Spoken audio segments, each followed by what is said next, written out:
문제 다시 설명드리도록 하겠습니다. 저희는 DF라고 하는 데이터 프레임을 가지고 있어요. 이 데이터 프레임에는 세 개의 컬럼이 있습니다. 삼성이라고 하는 컬럼, 그리고 하이닉스라고 하는 컬럼, 엔비디아라고 하는 컬럼을 가지고 있습니다. 이게 순서대로 어떤 변하는 값이라고 우리가 생각을 하면 될 것 같아요. 생각하면 될 것 같고요. 그러니까 뭐 예를 들어서 뭐 주식 가격이다, 뭐 이렇게 생각할 수 있겠죠. 삼성의 주식 가격이 날짜별로 변하는 그런 모습이라고 생각하시면 될 것 같고, 하이닉스라고 하는 기업의 주식 가격이 변하는 모습, 뭐 엔비디아라고 하는 기업이 주식 가격이 변하는 모습, 뭐 이렇게 생각할 수 있겠죠.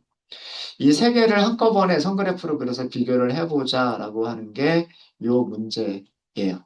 이 문제고요. 자, 첫 번째 삼성을 먼저 그려볼게요. 선그래프를 그리실 때는 플롯 이용하시면 돼요. X좌표로 사용하실 게 없으세요. 그럼 Y좌표만 써주시면 돼요. 데이터 프레임 점 삼성 이렇게만 하시면 되겠죠. plt 점 show. 자, 그러면 첫 번째 선이 그려졌어요. 그죠? 이것만 하시더라도 첫 번째 선이 그려집니다. 자, 그 다음에 하이닉스를 그리겠다. 그러면 plt 점 플롯 한 번 더 호출하시면 돼요. 그리고 데이터 프레임 점 하이닉스 이렇게 하시면 두 번째 선이 그려졌죠. 아까 파란색 선이 먼저 그려진 거고요. 그 다음에 주황색 선이 나중에 그려진 거예요. 자, 그 다음에 마지막으로 plt.plot 데이터 프레임 nvdr 이렇게 쓰시면 초록색 선이 그려졌죠. 그죠? 요게 제일 마지막에 그려진 선입니다. 이렇게 그리자라고 하는 거예요. 그냥 요렇게만 하셔도 가장 기본적인 내용들은 어, 돼요. 자, 몇 가지 약간 옵션들을 주면은요, 삼성을 조금 바꿀까요? 빨간색으로 바꿀게요. 동그라미를 쓸게요. 직선으로 그리도록 하겠습니다. 자, 여기 빨간색으로 이렇게 직선이 빨간색, 그리고 동그라미 점들이 찍혀 있고, 그리고 선으로 연결이 되어져 있죠. 이게 삼성이고요. 그 다음에 하이닉스. 하이닉스는 초록색으로 할까요? 초록색, 네모로 할게요. 네모는 스퀘어죠. 점선으로 해볼까요, 이번에는? 네. 이렇게 초록색이면서 마커들은 스퀘어, 정사각형으로 표현이 되어 있고요. 라인 스타일은 점선으로 표현이 되어져 있는 게 이게 하이닉스. 하이닉스. 그다음에 엔비디아. 엔비디아는 파란색으로 할까요? 파란색. 역삼각형으로 할게요. 이게 V가 역삼각형이죠. 대시 두 개 넣어 볼까요? 대시 두 개. 네. 이렇게 보이죠. 삼각형이 조금 더 보기 좋으려나요? 삼각형. 삼각형이 조금 나아 보이기도 하고. 네. 그리고 마지막으로 그려진 게 엔비디아입니다. 엔비디아. 그셨습니까? 그러면은 세 개의 선이 각각 전부 다 다른 색깔, 다른 마커, 그리고 다른 라인 스타일을 가지고 있죠. 그렇게 만들었고요. 자, 범례는 반드시 표시하자라고 했죠. 범례를 표시하려면 뭘 써줘야 될까요? 레이블을 써주셔야 돼요. 여기에다가 삼성이라고 쓸까요? 두 번째는 하이닉스였었죠. 레이블 파라미터에 하이닉스 이렇게 쓸게요. 그 다음 세 번째 레이블 파라미터에 여기서는 NVDR 이렇게 쓸게요. 근데 레이블을 넣어준다고 해서 범례를 보여주나요? 안 보여주죠. 범례를 보여주기 위해서 필요한 함수가 plt.레전 여기 레전드가 표시가 됐죠. 빨간색이면서 마커가 동그라미는 삼성이고 초록색이면서 마커가 스퀘어인 거는 하이닉스고 대시트 라인이면서 그 삼각형으로 되어 있는 거 파란색은 엔비디아다. 이렇게 범례가 이렇게 표시가 되어져 있습니다. 이게 레전드가 있어야 돼요. 그러니까 레전드와 각각의 함수 안에 레이블 파라미터. 그러니까 레전드가 해주는 역할은 레이블을 범례로 보여주는 게 레전드가 하는 역할이에요. 레전드가 하는 역할입니다.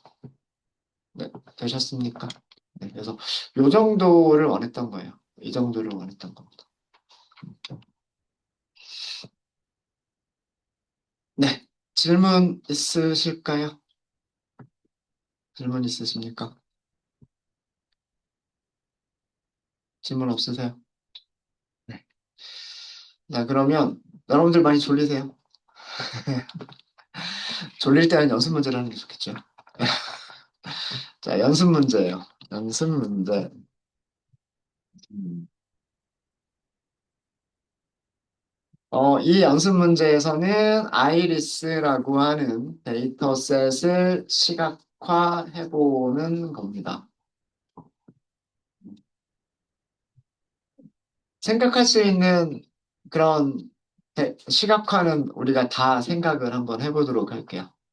우리가 뭐 박스 플롯이나 히스토그램이나 막대 그래프나 아니면 뭐 스캐터 플롯 혹은 라인 플롯으로 어떤 종류의 그래프들이 적당할까라고 하는 것들을 어, 다양하게 생각을 해보도록 할게요.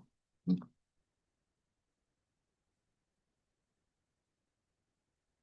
우선 데이터셋이 있어야 되겠죠? 데이터셋이 있어야 되겠죠? 어, 연습 문제 이건 이렇게 쓸까요? 이렇게 쓰고 이 아이리스라고 하는 데이터셋은요, C본 패키지가 가지고 있어요. C본 패키지에 아이리스라고 하는 이름의 데이터셋이 있습니다. 이 예제 데이터셋을 로딩하세요. 로드하시고, 그러니까 데이터셋을 불러오고요.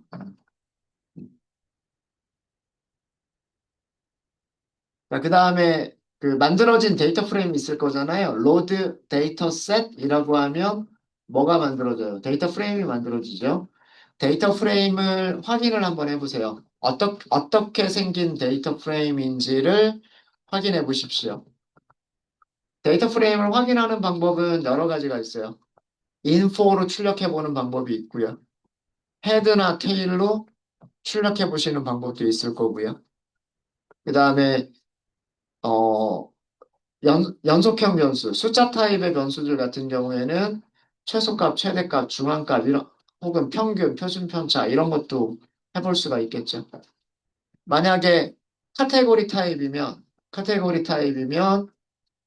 빈도수가 어떻게 되느냐, 이런 것도 해볼 수가 있겠죠. 그죠? 그렇게 데이터 프레임을 확인할 수 있는 여러 가지 메서드들을 한번 다양하게 사용해 보세요.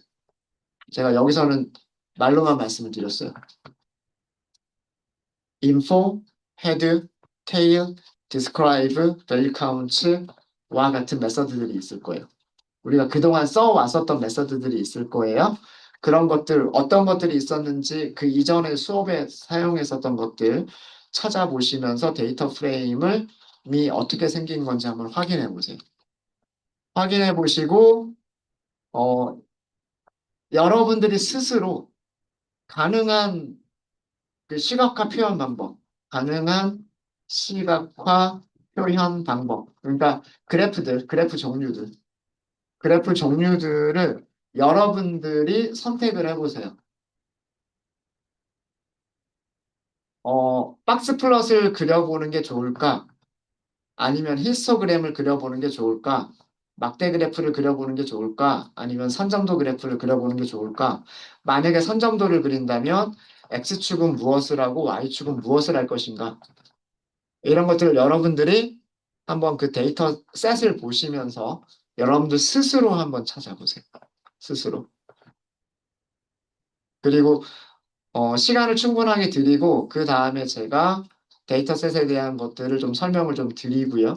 드리고 어떤 시각화 방법들이 어떤 그래프들이 우리가 데이터를 탐색할 때 좋을까라고 하는 것들을 몇 가지 예제들을 보여드리도록 하겠습니다. 일단은 문제가 좀 러프하긴 하지만, 문제가 좀 추상적이긴 하지만, 여러분들이 하실 수 있는 것들을 다 찾아보세요, 한번.